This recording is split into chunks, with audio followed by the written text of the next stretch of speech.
You mentioned earlier about the sort of top-down requirements for artistic companies funded by arts councils to start broadening their approach to audiences and thinking more about beneficiaries rather than the art itself. And certainly from our position at Eastern Orchestral Board and Orchestras Live, um, there was a lot of additional demand and expectation on us to make Mm, orchestral work relevant to a much broader range of people than traditional audiences that would come to a hall and hear a concert.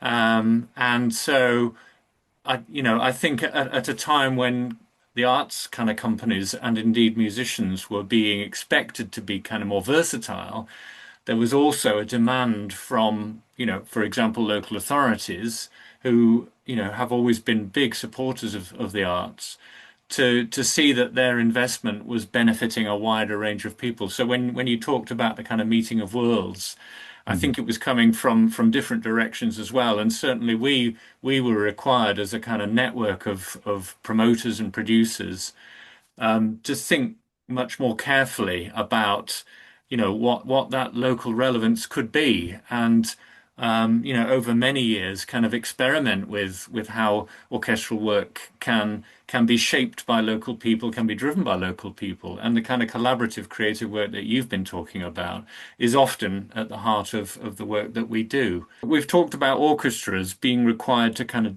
work more flexibly. Um, a lot of them started bringing in people like you to kind of lead projects.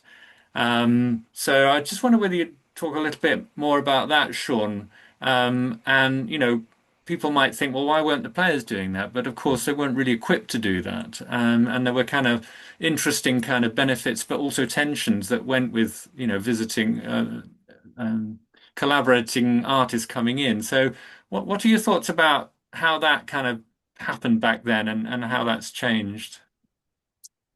That's a really interesting question. I think certainly as I went into that, and as I joked earlier, it was really just trying to keep one step ahead of what are often very new experiences, not only for myself, but players or those setting up the projects, people such as yourselves. So I think everyone was leaning into the experience, and slightly nervous and sort of ready to respond and adapt. I think in terms of the role I was playing, and I think there's probably some continuity even up to now that about this.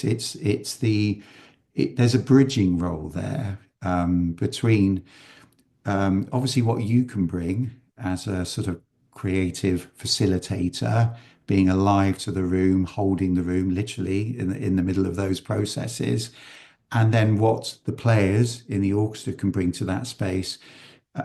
Certainly from my point of view, always making sure we're working from their strengths first and foremost. I mean, of course, out of those experiences, some players would choose perhaps to get more involved with that work and then even undergo some training themselves and even become those types of leaders as well, which is a wonderful part of this story that we're talking about over the last few decades. But equally, there are players who are particularly, first and foremost, they're performing musicians and they play in orchestras.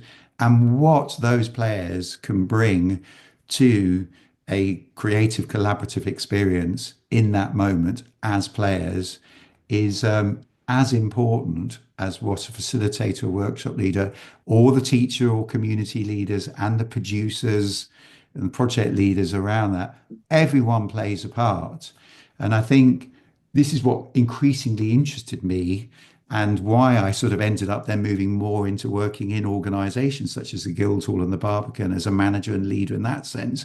It's just how those things, it's an ecology, how those things all hold together, how you think and conceive the project, how you find the funding to support it, how you then implement and deliver, maybe research and evaluate, well, pretty much always research and evaluate across it Mm. now, and how you then learn from that, which feeds into the next thing. Yeah, I absolutely agree, Sean. And I think the kind of the different roles between different kind of creatives is a really fascinating kind of conversation. Mm. And ultimately, it's kind of down to individuals, isn't it? And the kind of skills and the kind of talents that they all bring. But I just think it's been really interesting over the years how those kind of roles of playing, music leading, composing, improvising have become quite blurred. Yeah. But we've also seen the emergence of amazing kind of music leaders from the ranks of orchestras who've gone on to, be amazing kind of leaders in their own right.